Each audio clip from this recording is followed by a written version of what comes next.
A continuación, Tributación de hoy.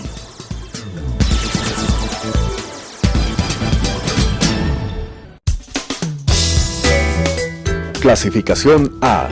Apto para todo público.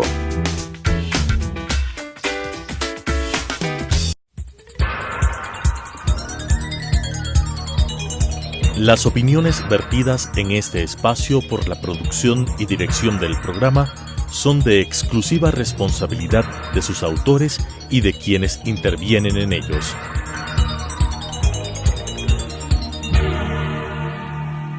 Telesucesos Canal 29 UHF presenta Tributación de hoy, un programa destinado para los ciudadanos en su entorno fiscal para el Ecuador, con la conducción de la doctora Cristina Trujillo. Tributación de hoy.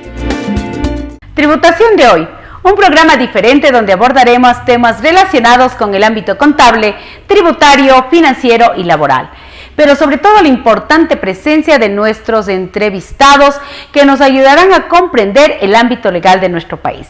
La semana pasada abordamos un tema muy importante sobre los impactos de la pandemia del COVID-19 en los estados financieros. Hoy vamos con la parte 2, la parte final, y la presencia del doctor Antonio Trujillo, experto en el ámbito de la contabilidad, en el ámbito de las finanzas. Antonio, primero agradecerte por querer concluir el espacio tan importante que la semana pasada creamos sobre un tema, yo digo, único, en el sentido de que jamás en la vida podíamos habernos imaginado que teníamos un efecto importante de una pandemia a nivel mundial y que tiene que reflejarse de manera adecuada en nuestros estados financieros. Es por eso que el día de hoy vamos a generar el cierre de este tema tan importante de los efectos que se tienen que reflejar en nuestra contabilidad, en los estados financieros de la COVID-19. Es importante considerar, Antonio, lo que veníamos revisando, ¿no? Un análisis de cuenta por cuenta, y nos habíamos quedado pues definitivamente con algunos temas sobre la mesa. Habíamos topado el tema del reconocimiento de los ingresos, algún tema en lo que era la propiedad, planta y equipo, en los inventarios. ¿Qué más debemos considerar para ir cerrando estos estados financieros que, por duro que sea, tienen que reflejar la realidad, la imagen fiel de las organizaciones? Seas del tamaño que seas, grande, pequeña, mediana, microempresa, pero los estados financieros es el reflejo de lo que me está pasando, lógicamente, con las expectativas para muchos de nosotros que lo que viene en el próximo año sea mejor. Bienvenido, Antonio, a tu programa Tributación de hoy. Muchas gracias, Cristina, por la invitación. Un saludo a todos los televidentes, a todos los contadores financieros, a los microempresarios que nos están siguiendo hoy por redes sociales, por la pantalla de este prestigioso programa. Buenas noches a todos y sin duda alguna, hoy en la mañana hablaba en un taller que estábamos haciendo de cierre tributario, justamente de los impactos que va teniendo la pandemia en los estados financieros de las empresas. Sí, sin duda habrá por ahí empresas afortunadas que en la pandemia han visto la oportunidad de crecimiento, pero hay otras que no han sido tan afortunadas y por el contrario empiezan a sentir los efectos que ha generado la crisis que ha producido este COVID. Desde luego, si es que tenemos restricciones, si el mercado se reduce, si no cumplimos las expectativas comerciales, entonces todo eso se traslada al estado financiero. Y hoy el análisis, la evaluación que tenemos que hacer cuenta por cuenta es fundamental. Por ejemplo, en el rubro de inventarios, claro, si yo al inicio del año me sobreestoqué, hice importaciones, por ejemplo, de vehículos muy grandes porque tenía una expectativa de vender tantas unidades y de pronto entramos en una paro obligatoria, restricciones de movilización y resulta que no estoy saliendo con los inventarios. Si yo tenía inventarios tecnológicos, entonces el asunto puede ser mucho más complicado. Si tenía inventarios perecibles y no podía llegar a mis clientes, entonces el asunto puede ser todavía más complicado. Entonces, ¿qué efectos nos vamos a encontrar? Yo creo que hay una palabrita clave ahorita para todas las cuentas del activo, y esta palabrita se llama deterioro. ¿Sí? Sí, y es una palabra que a veces las empresas, los contadores, tenemos cierto, yo digo, recelo de decir deterioro. Los activos se deterioran y hay que reflejar esas pérdidas. Entonces, esta palabra, por dura que parezca, y lo vuelvo a repetir, tiene que ser parte de un análisis profesional, técnico, que también el cálculo de esta pérdida por deterioro sea realmente lo que es, ni esté subestimada ni sobreestimada, y que refleje pues la imagen fiel de la actividad, la imagen fiel de lo que está pasando con los inventarios. Esta palabra de deterioro, ¿cuál es este cálculo técnico que se debe hacer si estás en un lenguaje de contabilidad internacional, las famosas NIFs, las normas internacionales de información financiera? Sí, bueno, el objetivo ya sea que se establece tanto en la NIC 2 como en la sección 13 de la NIF para pymes, es que los inventarios en la fecha del balance, el costo en libros de esos inventarios no exceda el valor que puedo recuperar de ellos. ¿Qué quiere decir? El precio que la transacción puede ser intercambiada, el activo vendido. Correcto. Para ponerles en lenguaje más sencillo a todas las personas que nos están mirando, quiere decir que mi costo tiene que estar siempre por debajo de ese precio de venta que yo espero. Correcto. Es decir, correcto. De su valor neto de realización. Correcto. Entonces, el objetivo de las pruebas de medición, porque aquí estamos hablando de medición del inventario del activo en la fecha del balance, es justamente eso, que el costo del inventario no exceda del valor que yo puedo recuperar de ese inventario. Ahora, ¿eso qué, en qué confluye? En que a lo mejor yo tenga que registrar en la contabilidad una pérdida, ya sea por deterioro parcial o por deterioro total. Parcial quiere decir que yo no voy a poder recuperar parte del costo. Ejemplo, si es que yo importé inventarios para la temporada de verano y el verano ya terminó y hoy estamos en invierno y yo mantengo rezagos de esos inventarios, entonces puede ser que a lo mejor en invierno, si yo quiero salir de ese inventario, tenga que hacer una rebaja significativa de los precios de venta. Y a lo mejor con esa rebaja significativa de los precios de venta, costo, yo ya no pueda recuperar la totalidad del costo del inventario y tenga que ver reflejada una pérdida como tal. ¿Qué hacer? Bueno, lo primero que tenemos que hacer es una buena planificación para este cierre de año, porque tenemos que, yo diría, aplicar 4 procedimientos fundamentales. ¿Cuáles son estos 4 procedimientos? El primero, una buena observación física del stock del inventario, con todas las limitaciones que tenemos hoy en día, porque hoy, claro, no es que podemos planificar una toma física de inventarios como la que hacíamos en años pasados, con varios grupos de conteo, con doble conteo, no, hoy tenemos restricciones. Claro. Y con esas restricciones tenemos que aprender a sobrevivir y de alguna manera vamos a tener que arreglárnoslas para poder hacer esa observación física. En la observación física lo que vamos a determinar básicamente es que existen inventarios dañados, caducados. Te pongo un ejemplo, si yo vendo medicamentos, basta que la cajita del medicamento esté aplastada ya para que ese producto no se pueda comercializar. Así es. Entonces tenemos que saber cuál es el inventario que vamos a observar, en qué estado lo deberíamos esperar encontrar. Entonces, a través de la observación física vamos a identificar si es que parte de nuestros inventarios han perdido flujo de caja. Esa es como primera tarea.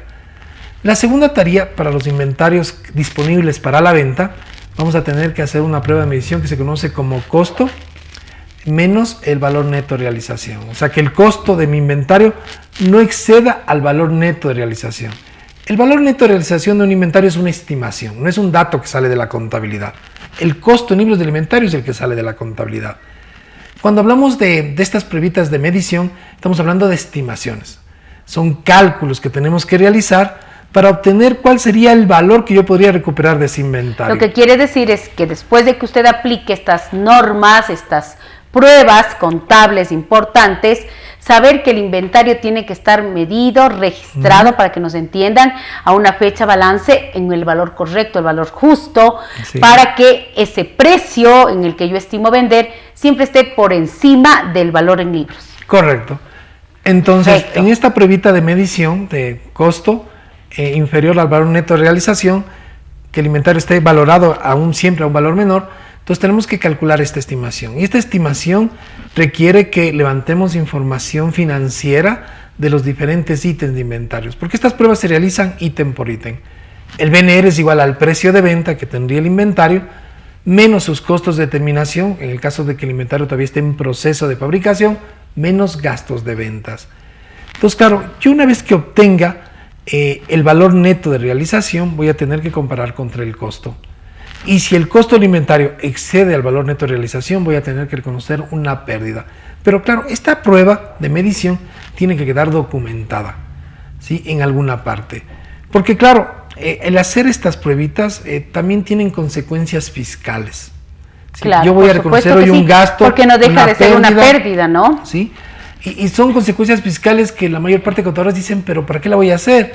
Si es una pérdida que el fisco no me va a aceptar. Tenemos que separar. Yo creo que ya a estas alturas tenemos que pensar como, yo digo, administradores, empresarios, contadores, que la contabilidad financiera va más allá de cualquier tema de forma, de tema tributario. Los impuestos son importantes. Estamos hablando que la ley tributaria es una ley dura, es derecho público, pero los estados financieros son reales. Esto es una pérdida, usted perdió. Sus estados financieros definitivamente reflejan lo que a usted le pasó.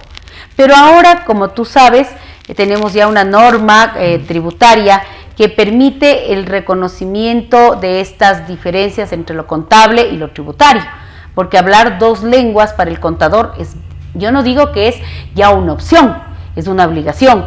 El contador debe saber lo que tú acabas de decir. O sea, yo tengo que realizar esta provisión que es una pérdida, tengo que dejar a este inventario en el valor correcto. Si el valor correcto es $5, es $5 y eso es lo que tiene que reflejarse. Pero también hay algo importante, que hoy la norma tributaria acepta este famoso término que se llama los impuestos diferidos, Antonio. Y en un cierre fiscal, ¿cuál es tu opinión? ¿Los contadores hoy debemos dominar el tema de los impuestos diferidos? Sin duda alguna, porque si no manejamos el tema de impuestos diferidos, tampoco vamos a poder aplicar estas pruebas de medición que la NIF requiere y que son obligatorias. Lo que debemos entender es que sí, yo voy a reconocer hoy un gasto, pero al reconocer ese gasto no es que yo voy a pagar más o menos impuestos, el impuesto que voy a pagar es del mismo. En el tiempo. Y en el tiempo es el mismo, ¿no? Así Inclusive, es. Si yo el día de hoy decido no hacer esta provisión, simplemente la base imponible es más alta y el impuesto que pago es el que debería pagar. Si yo resto esa provisión, reconozco esa pérdida, ¿sí? Es un gasto no deducible, entonces el impuesto sería el mismo que yo registraría si es que no lo hubiera hecho esa provisión.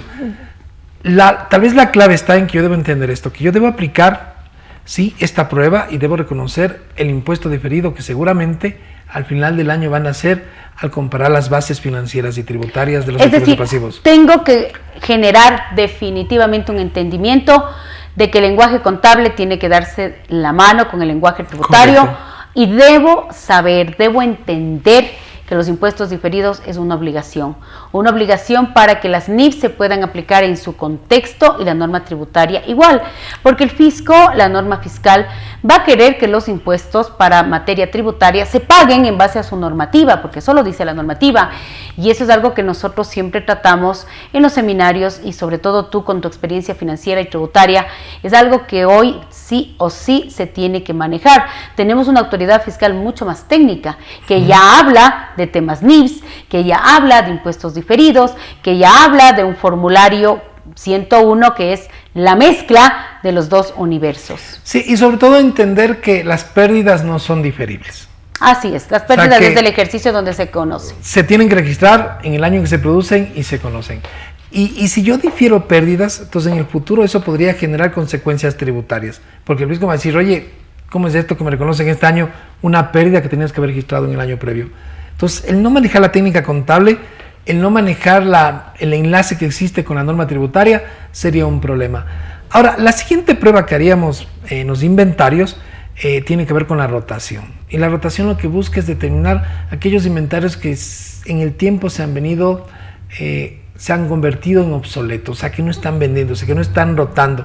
Y ahí tengo una pregunta. Muchas personas dicen, ¿por qué el inventario tiene que rotar en 12 meses? Siempre es la pregunta que te dicen, porque yo tengo ciertos inventarios que yo no les puedo considerar obsoletos, porque yo sé que en 15, 16 meses se venden. ¿Qué es lo que les tenemos que decir sobre el concepto real?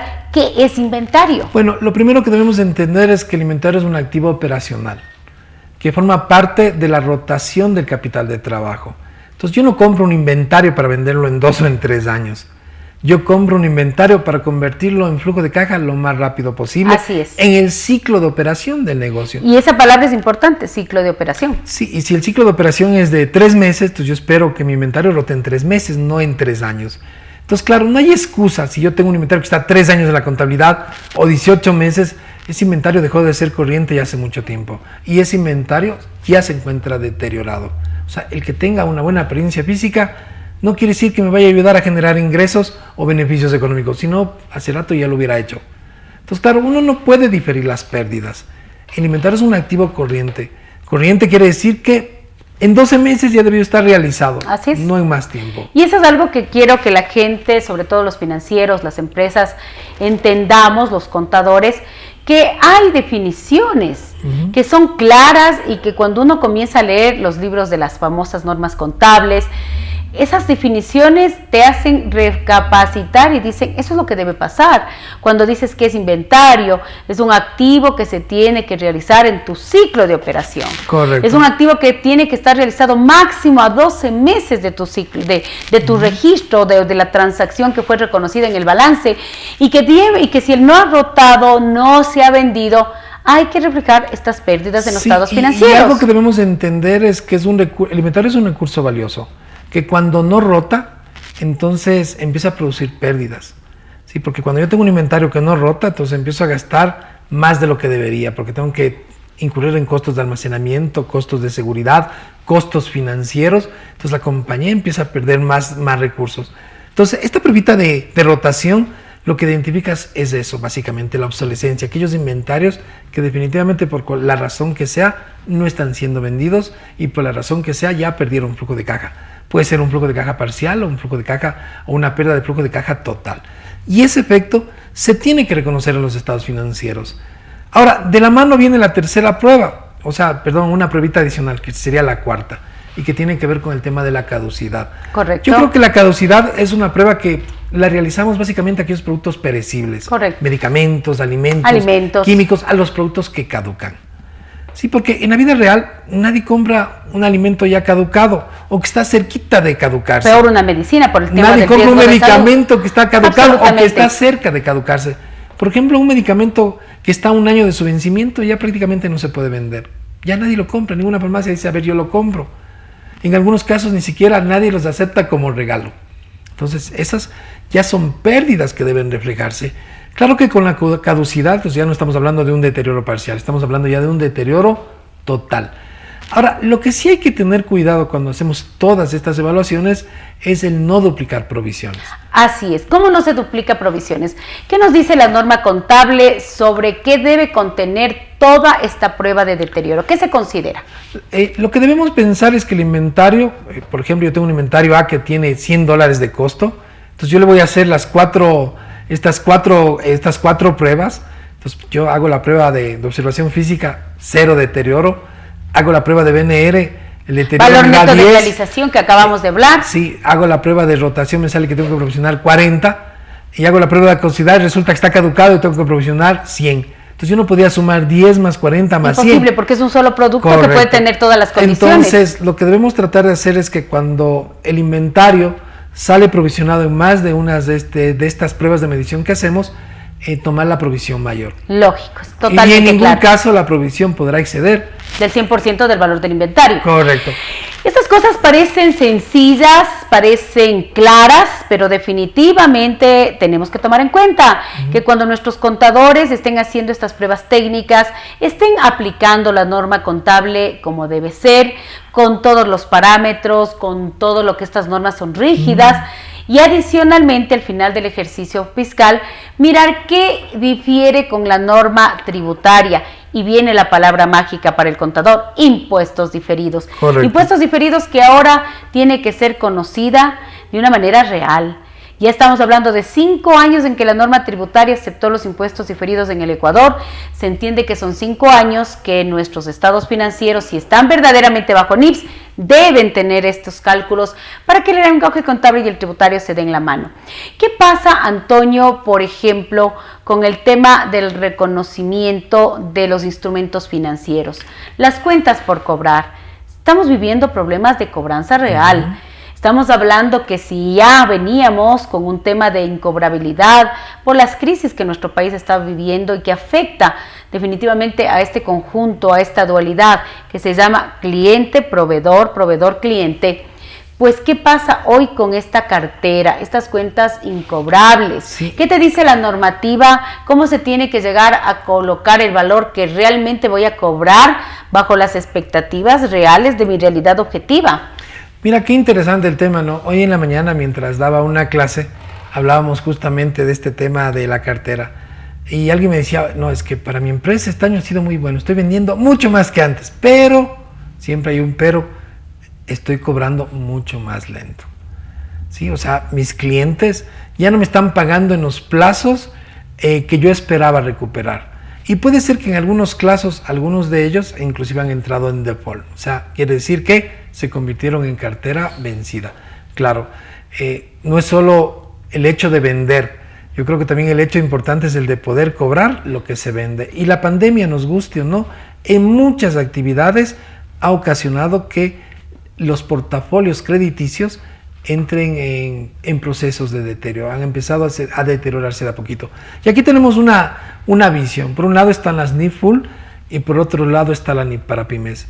Cuando hablamos de la NIF para pymes, entonces quienes aplican esta norma van a tener que establecer modelos para poder evaluar deterioro en base a evidencia objetiva. ¿Sí? O sea, ¿qué quiere decir eso? Que si es que existe evidencia objetiva de deterioro en sus activos financieros, ¿sí? En sus instrumentos financieros básicos, entonces vamos a tener que reconocer una pérdida por deterioro inmediatamente en resultados. Claro, la evidencia objetiva, cuando hablamos de NIF para pymes, es que la cartera se convierte en vencida. Yo digo, si ya tengo una cartera que está vencida más de un año, yo a veces me pregunto, ¿y qué más evidencia quieren? Por supuesto. Se supone que la cartera no deja de ser un instrumento financiero que tiene que generar el flujo de caja que yo esperaba en el tiempo que esperaba. ¿Qué pasa con el tema tributario? No, pero hay otro tema adicional. Bueno, ¿qué pasa adicionalmente? El enfoque, en cambio, de NIF Full me habla, en cambio, que yo debo aplicar un Para modelo de deterioro. Para las personas, Antonio, que nos están mirando, cuando hablas de NIF Full, estamos hablando que son las normas completas de contabilidad bajo estas normas internacionales, porque en nuestro país se aplican las normas internacionales de información financiera, las completas y las normas para las pymes, tomando en cuenta que cuando hablamos de pymes estamos hablando de un sector que pueden ser micropymes, pequeñas, medianas, porque estas normas de NIFs para las pymes es una norma también muy importante que nace de las NIFs, pero que es la norma que yo digo el lenguaje correcto del Ecuador. Sin embargo, hablamos dentro del conjunto de normas NIFs, normas completas y normas que se llaman NIFs para pymes. ¿Cuál es la diferencia en el tema del cálculo de las provisiones por deterioro de cartera entre una norma completa y una norma para pymes? ¿Cuál es esta diferencia? La pymes aplica un modelo de pérdida incurrida en base a evidencia objetiva, mientras que las NIF Full o quienes aplican NIF completas tienen que aplicar un modelo de pérdida esperada. Yo diría ya es un poquito más técnico. ¿Ya? Y cuando aplicas un modelo de pérdida esperada, tienes, yo diría, dos formas de valorar el modelo. Uno, el modelo general, que se basa en 3 etapas para el cálculo de la pérdida, y el modelo simplificado, que deberían aplicar en cambio quienes solo tienen cuentas por cobrar, activos contractuales, que es mucho más simplificado y sencillo. Mira, Antonio, yo como resumen de todos estos dos programas especiales, importantísimos. Y quedan temas pendientes. Y sí, nos siguen quedando temas pendientes, pero yo realmente voy a pedirte, pues, que con tu experiencia, con todo ese conocimiento, porque yo te lo digo con humildad y lo diré siempre, pues eres uno de los exponentes más importantes que tiene nuestro país sobre este tema de NIFs. Voy a comprometerte para un programa a posterior, porque la semana que viene vamos a hablar del cierre tributario. Va a haber una edición especial en donde voy a dar unos tips del cierre tributario para que las personas puedan terminar correctamente. Te voy a comprometer para el mes de diciembre, finales de diciembre, a seguir hablando de este tema de la contabilidad financiera, los efectos de la COVID-19, pero también te voy a pedir que a través de tus redes sociales, todas las personas que quieran comunicarse contigo, que tengan esas inquietudes, sepan que en el mercado hay un experto de tu talla, de tu nivel, y que la gente tiene que estar asesorada, tiene que ir de la mano con los expertos. Pues Antonio, te felicito, te agradezco, gracias por estar en este programa de tributación de hoy. Y para mí, como siempre, pues el día de hoy me he sentido bendecida, como siempre, con todos mis entrevistados que tienen conceptos, explicaciones claras y que nos ayudan a comprender el marco regulatorio legal del Ecuador.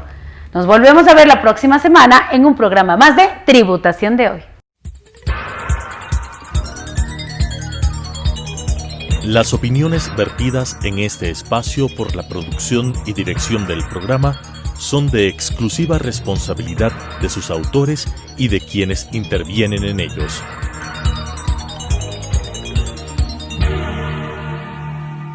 Telesucesos Canal 29 UHF presentó Tributación de Hoy, un programa destinado para los ciudadanos en su entorno fiscal para el Ecuador, con la conducción de la doctora Cristina Trujillo. Tributación de hoy.